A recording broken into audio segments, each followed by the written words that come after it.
Setelah mereka pergi, Su mengintip dari kejauhan dan merasa Zhang Yin dalam bahaya. Ia pun segera mengirim pesan kepada Xiao Er.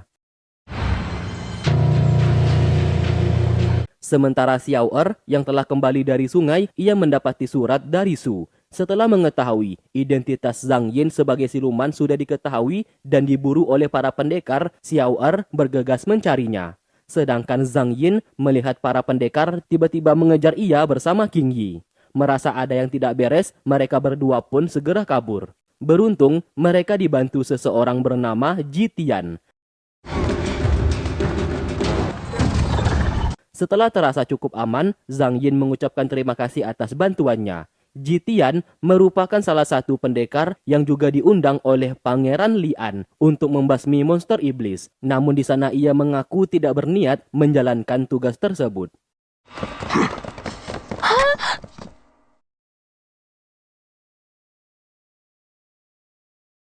Sayangnya para pendekar berhasil menemukan mereka dan segera menangkap Zhang Yin bersama King Yi. Xiao Er datang ke sana untuk menyelamatkan mereka berdua. Namun sayang, semakin Xiao Er menebas tali yang mengikat mereka berdua, tali tersebut semakin erat. Jelas para pendekar sangat marah sebab ia membantu dan ingin melepaskan siluman.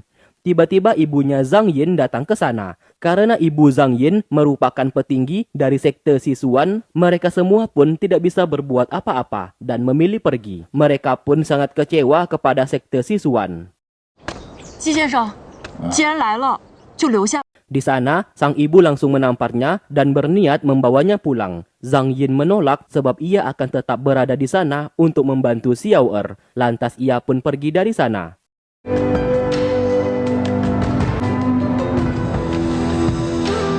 Lalu Xiao Er mencoba meyakinkan ibu Zhang Yin kalau ia akan menjaga putrinya tersebut. Sampai kapanpun ia hanya mau menikah dengannya. Mendengarkan itu, hati sang ibu perlahan luluh. Ia pun berpesan untuk selalu menjaga putrinya sebab ia hanya memiliki satu orang anak saja yang sangat ia sayangi. Di sana Xiao Er berjanji meskipun mengorbankan nyawa, ia akan melindungi Zhang Yin. Singkat cerita, malam hari pun tiba. Serangan monster iblis kembali membuat kekacauan di ibu kota. Banyak rumah penduduk yang terbakar. Dan salah satunya kediaman milik Pangeran Lian.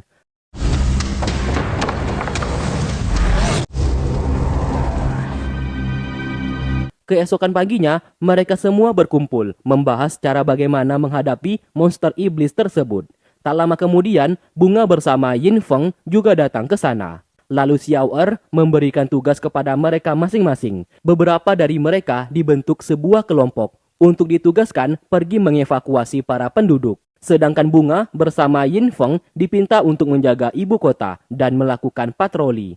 Di sana, Ji Tian memberikan kitab bela diri kepada Xiao Er yang mungkin berguna untuknya.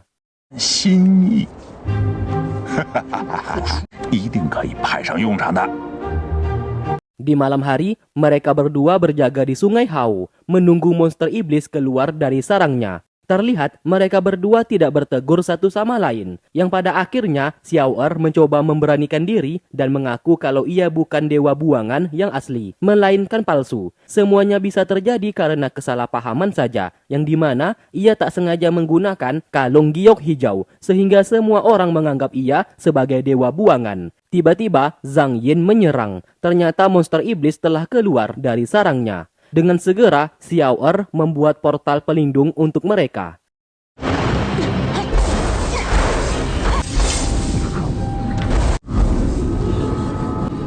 Di sana, Zhang Yin tidak marah kepadanya dan malahan sangat senang kalau Xiao Er bukan dewa buangan. Dengan begitu, ia tidak wajib menikah dengan Bunga. Xiao Er meminta maaf, ia terpaksa mengaku sebagai dewa buangan agar bisa mewujudkan mimpinya masuk ke sekte Sisuan, menjadi seorang pendekar spiritual. Dalam kondisi mencekam seperti itu, mereka berdua justru bermesraan. Sambil memeluknya, Xiao Er berjanji setelah tugas mereka ini selesai, ia akan mengungkapkan identitasnya kepada sekte Sisuan. Dan setelah itu, ia akan melamar Zhang Yin agar menjadi istrinya, supaya mereka bisa hidup bersama.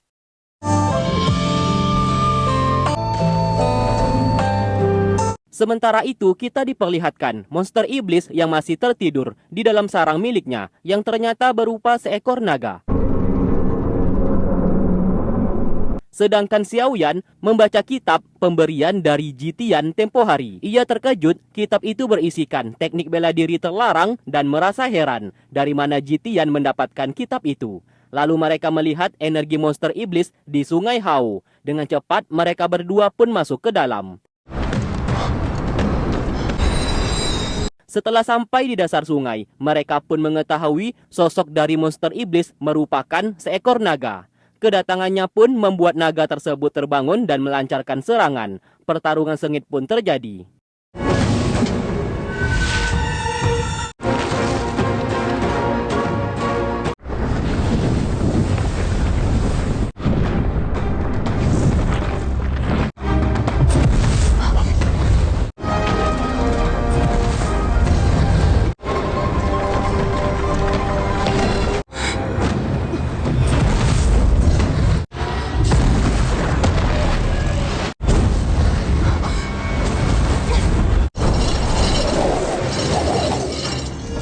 Siapa sangka kedua orang tua Zhang Yin juga datang ke sana untuk membantu mereka.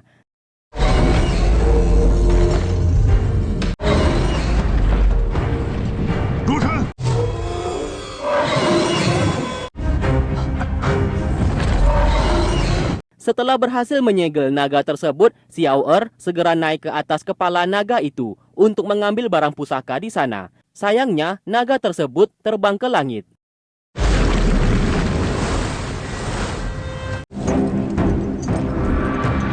Kebetulan, Sun Go, penasihat kerajaan, juga datang ke sana dan ia sejak awal memang berniat mengambil barang pusaka di atas kepala naga itu. Hingga berakhir, Xiao Er dimakan naga tersebut.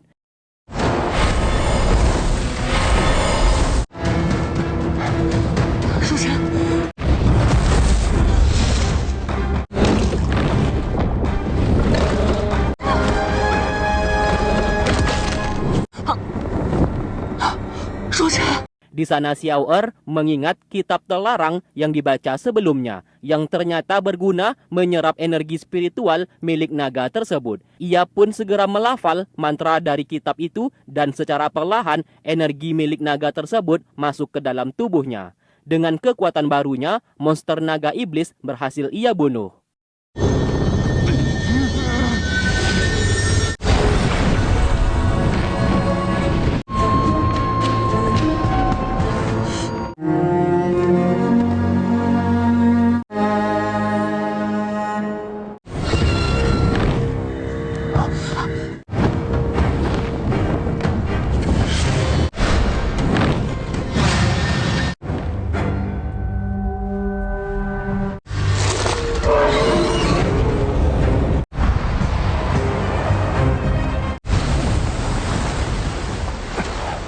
Setelah semuanya berakhir, masalah belum selesai. Sun Go membawa beberapa pendekar dari berbagai sekte memaksa Xiao Er menyerahkan barang pusaka yang diambilnya dari naga tersebut.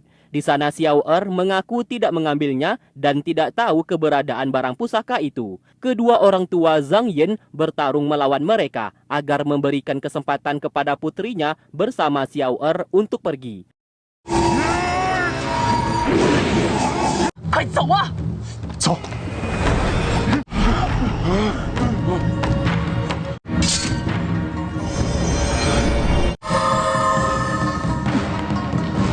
Mereka berdua pun memilih bersembunyi di dalam rumah tidak terpakai. Siapa sangka dari arah belakang, seseorang memukul mereka sampai pingsan di tempat.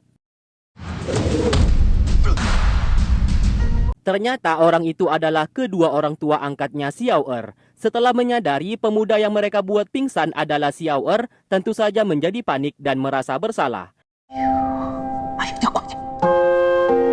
Setelah sadar kembali, mereka pun akhirnya bertemu dan meminta maaf kepadanya. Xiao Er tidak marah, justru ia merasa senang bisa bertemu kembali dengan kedua orang tua angkatnya. Dari sinilah sebuah fakta mulai terungkap, ternyata kedua orang tua angkatnya itu merupakan sepasang pendekar yang sengaja membunuh Yin Feng agar Xiao Er bisa mereka jadikan sebagai dewa buangan dan masuk ke perguruan sekte Sisuan. Orang tuanya di sana menganggap Yin Feng tidak layak sebagai dewa karena memiliki sifat dan karakter tidak mencerminkan sebagai dewa. Yang pantas bagi mereka adalah Xiao Er. Terlebih lagi, mereka menyadari Xiao Er memiliki bakat terpendam yang suatu saat nanti akan menjadi pemuda terhebat yang dapat mengakhiri kekacauan di dunia ini. Mendengarkan itu semua membuat Xiao Er langsung terdiam dan merasa tidak percaya. Lalu sang ayah memberikan sebuah barang yang ternyata itu adalah barang pusaka yang berasal dari naga tersebut. Dan kedua orang tua angkatnya berhasil mengambilnya lebih dulu sebelum direbut oleh orang lain. Dan barang itu diberikan kepada Xiao Er. Setelah Zhang Yin terbangun dari pingsan, Xiao Er segera membawanya pergi tanpa menjelaskan apa yang barusan sudah terjadi. Kemudian mereka berdua kembali membantu ibu dan ayah Zhang Yin yang masih bertarung melawan Sun Go dan beberapa pendekar di sana. Tak lama kemudian, Yin Feng juga datang dan Sun Go mengatakan Yin Feng adalah dewa buangan yang asli, sedangkan Xiao Er adalah palsu. Singkat cerita, mereka berdua pun hendak bertarung satu sama lain. Yin Feng sangat ingin membunuhnya sebagai bentuk balas dendam.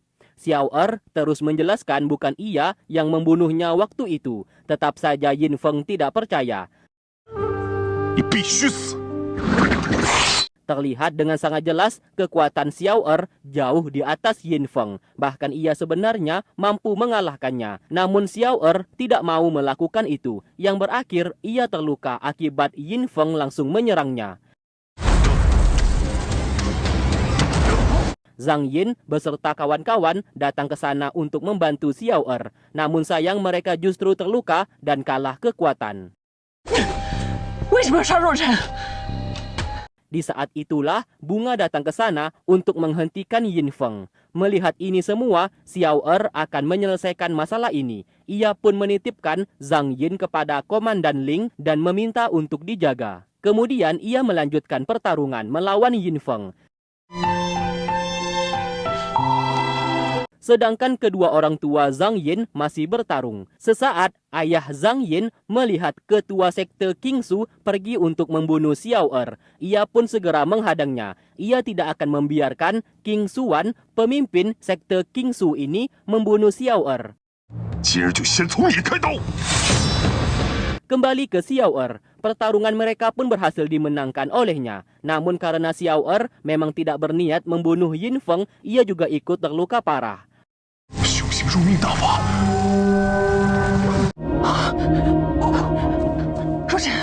Bunga justru membantu Xiao Er. Meskipun rumor mengatakan ia bukanlah dewa buangan yang asli, Bunga tidak peduli sebab ia sudah jatuh cinta kepadanya. Yin Feng di sana berusaha menyadarkan Bunga kalau dirinya lah dewa buangan yang asli. Tetap saja Bunga tidak peduli. Bahkan ia berencana menggunakan kekuatannya untuk menyembuhkan luka di tubuh Xiao Er. Di sini Bunga salah paham karena Xiao Er melihatnya sebagai Zhang Yin dan berkata ia sangat mencintainya. Mendengarkan itu membuat Bunga semakin yakin harus menyembuhkan luka di tubuh Xiao Er. Sedangkan ayah Zhang Yin masih bertarung. Ia berhasil mengalahkan King Xuan, namun ia juga terkena racun mematikan.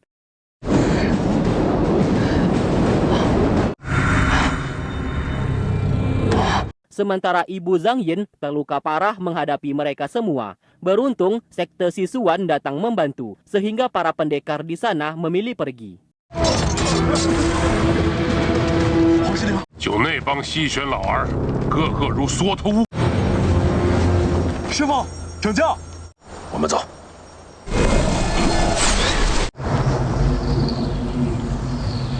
Lalu ibu Zhang Yin melihat suaminya tidak sadarkan diri. Terlebih lagi, tubuhnya terdapat sebuah racun mematikan. Singkat cerita, Bunga memberikan seluruh energi dan kekuatannya sebagai dewi untuk menghidupkan Xiao Er yang ternyata sudah mati. Yin Feng di sana berteriak meminta ia tidak melakukan itu. Tetap saja Bunga tidak memperdulikannya.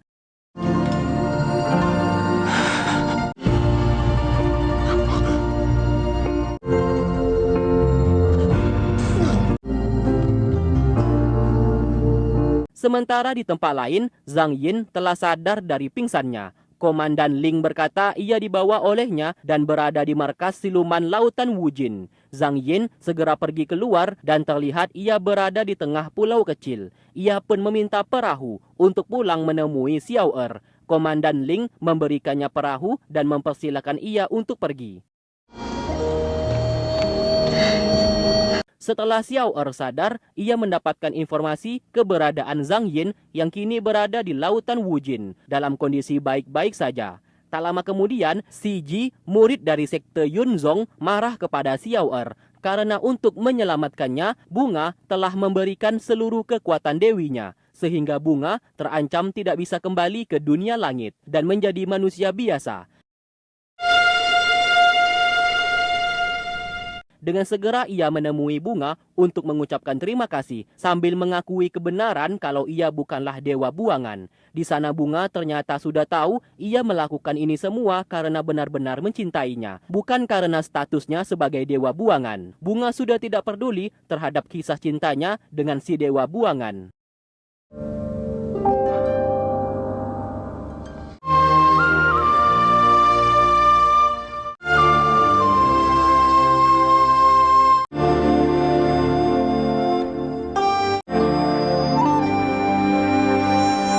Singkat cerita, Luo Chen berhasil bertemu dengan Yin Feng, kakak angkatnya. Ternyata selama ini, Luo Chen menyimpan perasaan kepadanya. Yin Feng yang menyadari hal tersebut lalu memutuskan hubungan mereka berdua sebab ia hanya mencintai Bunga. Tidak ada wanita lain di dalam hatinya. Mendengarkan hal itu, Luo Chen patah hati dan merasa dicampakkan. Padahal selama ini, ia sudah mencarinya kemanapun.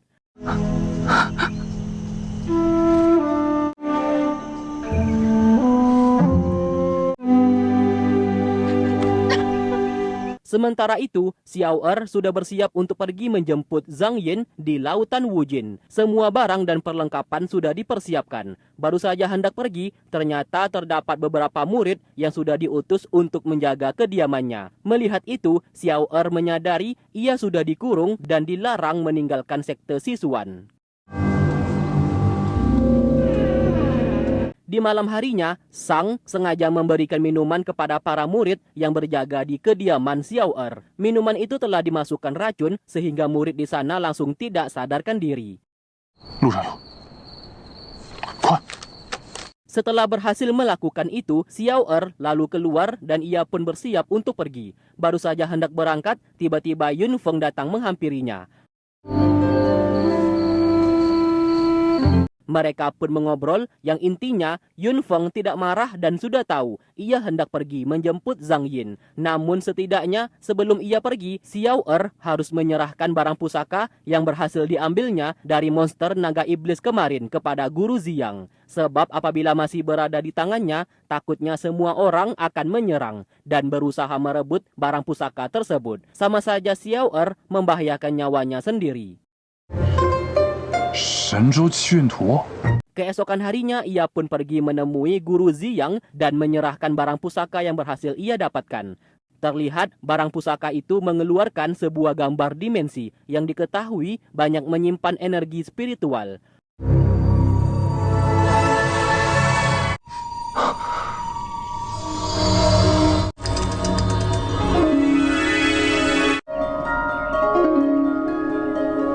Guru Ziyang lalu menyimpan barang pusaka tersebut dan apabila waktunya telah tiba, ia akan memberitahukan secara detail kegunaan barang pusaka itu kepadanya. Tidak hanya itu, Guru Ziyang sudah sepakat dengan Ziwei, pemimpin sekte Sisuan. Suatu saat nanti, masa depan sekte Sisuan akan diberikan kepada Xiao Er yang akan menjadi penerusnya. Mulai dari sinilah, Xiao Er tidak ingin ada kesalahpahaman lagi. Ia pun mengaku bukan dewa buangan. Dan ini terjadi karena kesalahpahaman karena ia tak sengaja menggunakan kalung giok hijau sehingga semua orang mengira ia adalah dewa buangan tersebut. Siapa sangka Guru Ziyang sudah mengetahuinya. Dan tidak hanya ia, Ziwei, pemimpin sekte Sisuan juga mengetahuinya. Ternyata alasan kenapa Xiao Er tetap dianggap sebagai dewa buangan karena di dalam dirinya terdapat sebuah kekuatan yang memungkinkan Xiao Er bisa menyelamatkan umat manusia dari kehancuran 3 alam. Maka dari itu, Guru Ziyang bersama pemimpin sekte Sisuan sudah sepakat. Meskipun ia bukan dewa buangan, mereka tetap akan menganggapnya sebagai dewa. Mereka juga tahu Yin Feng adalah yang asli. Namun saat ini, Yin Feng sudah kehilangan sifat dewanya. 风他确为真正谪仙，但他却早已失去了仙人该有的胸怀，他就不配为仙。 Kemudian Xiao Er dibawa untuk melihat keadaan ayahnya Zhang Yin saat ini dan hampir seluruh tubuhnya terkena racun mematikan yang membuatnya bisa berubah menjadi manusia batu. Satu-satunya yang bisa menyembuhkan racun mematikan itu adalah sekte Yunzong. Maka dari itu Xiao Er dipaksa menikah dengan bunga. Apabila itu tercapai, maka sekte Yunzong bersedia menyembuhkan racun mematikan di tubuh ayahnya Zhang Yin. Karena terus didesak dan merasa kasihan melihat ayah Zhang Yin, mau tidak mau, Xiao Er menerima pernikahan tersebut. 三界的安危都系于你，与云中居结因，保证你的谪仙。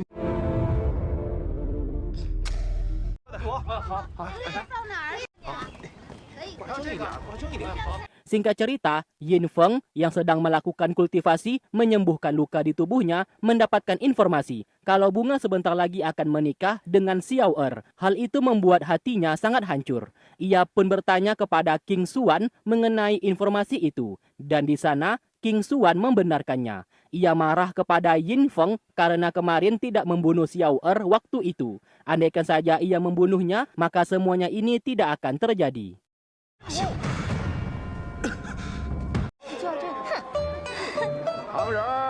Sementara di ibu kota, Zhang Yin di jalan pulang ke sekte Sisuan. Ia pun mendengarkan warga yang berbicara mengenai Xiao Er akan menikah.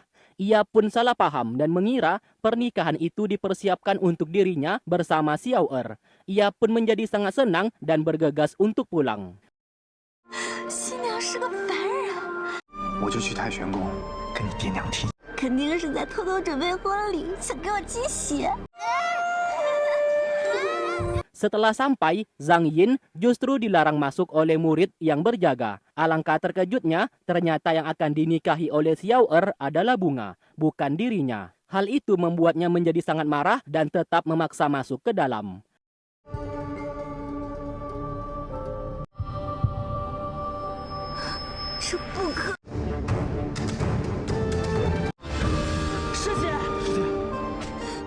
Lalu kedua juniornya mencoba menghentikan Zhang Yin. Apabila ia masuk, maka akan merusak acara pernikahan dan membuat malu sekte Sisuan di hadapan dunia. Zhang Yin tidak peduli, bahkan ia menghunuskan pedang dan akan membunuh siapapun yang mencoba menghalanginya masuk ke dalam. Seketika ia berubah, menunjukkan jati dirinya sebagai siluman rubah ekor 9. Para murid yang berjaga dihabisinya tanpa peduli, mereka semua merupakan juniornya sendiri. 入禅，一对拜。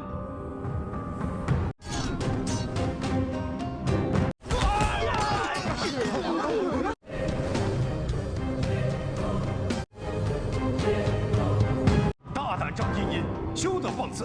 那是茵茵师姐啊。 Pernikahan yang baru saja hendak diselenggarakan seketika terhenti karena kedatangannya. Terlihat, Xiao Er hanya bisa terdiam akibat bingung bagaimana cara untuk menjelaskannya. Zhang Yin lantas mengarahkan pedang untuk meminta penjelasan. Namun bunga dengan cepat menghalau pedangnya tersebut dan meminta Zhang Yin untuk pergi. Karena sebentar lagi ia bersama Xiao Er akan menikah. Tentu saja Zhang Yin sangat kecewa dan menghancurkan gelang pemberian dari Xiao Er dan pergi dari sana. 今日你娶不娶她？我和若尘的姻缘已经确定。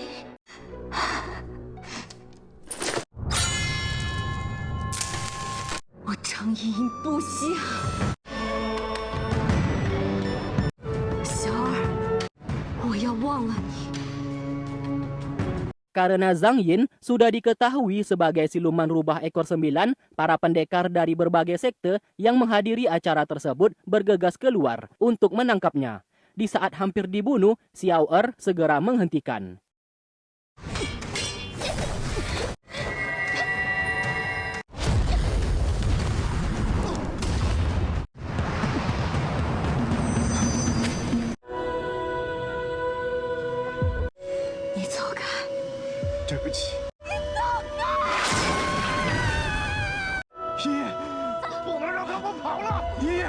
Setelah Zhang Yin pergi, Xiao Er meminta maaf kepada guru Ziyang beserta sekte Sisuan. Ia mengaku tidak bisa menikah dengan Bunga. Maka dari itu ia memutuskan untuk pergi menyusul kepergian Zhang Yin. Bunga hanya bisa terduduk lemas.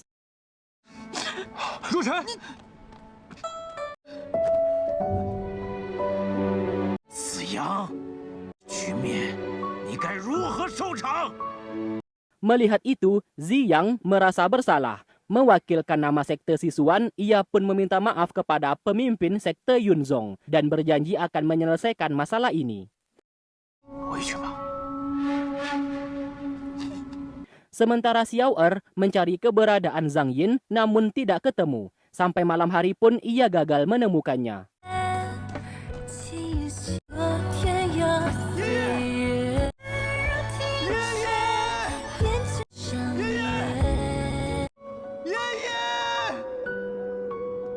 Singkat cerita, ia kembali menemui Bunga untuk meminta maaf. Ia mengaku mau menikah dengannya supaya sekte Yunzong mau menyembuhkan racun mematikan di tubuh ayahnya Zhang Yin. Namun meskipun begitu, ia tidak bisa memaksa hatinya yang selama ini tidak mencintai Bunga.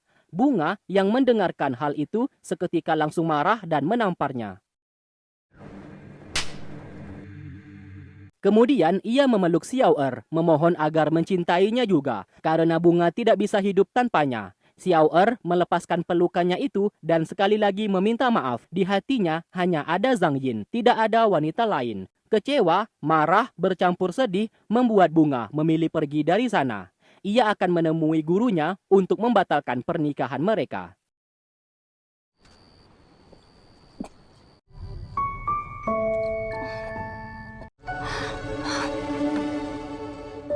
Di dalam hutan, Yin Feng menemukan Bunga tergeletak lemas. Kalung giok hijau berada dengannya. Dan sejak awal, Yin Feng adalah si dewa buangan yang asli. Melihatnya seperti itu, Yin Feng segera membawanya pergi.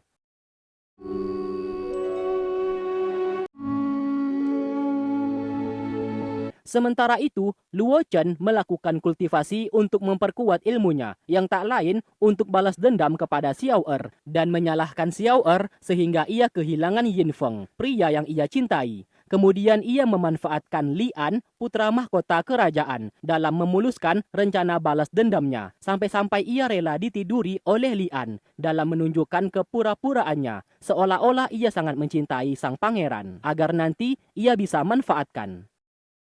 我在乎的，你心里有我就好。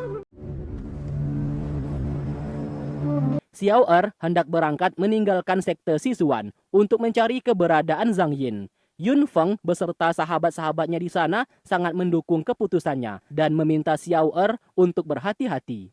Tak lama kemudian, Si Ji datang ke sana menghentikan Xiao Er.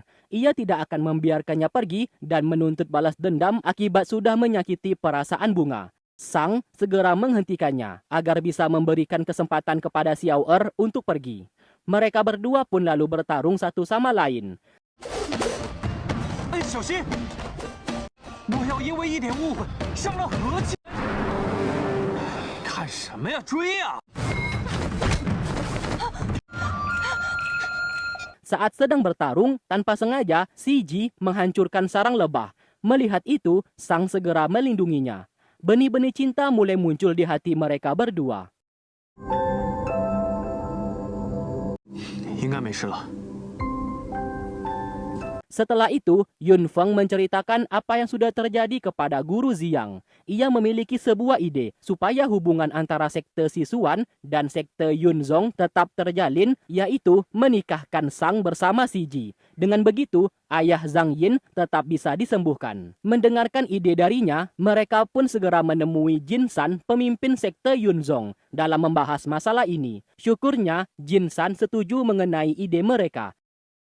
Kebetulan di sana ada Si Ji. Mengetahui ia hendak dinikahkan dengan Sang, tentu saja ia mau dan bersedia untuk menikah. 还请师傅成全。 红颜谈 Singkat cerita, Jin San menyembuhkan racun mematikan di tubuh ayahnya Zhang Yin. Ibu Zhang Yin yang melihat suaminya sudah sembuh memberikan hormat dan mengucapkan terima kasih. 父亲， 你我两派本就世代修。 Sementara itu, Zhang Yin yang berada di sebuah kedai menyadari Xiao Er sedang mencarinya. Ia yang sudah tidak ingin bertemu dengannya lagi memilih pergi dan bersembunyi.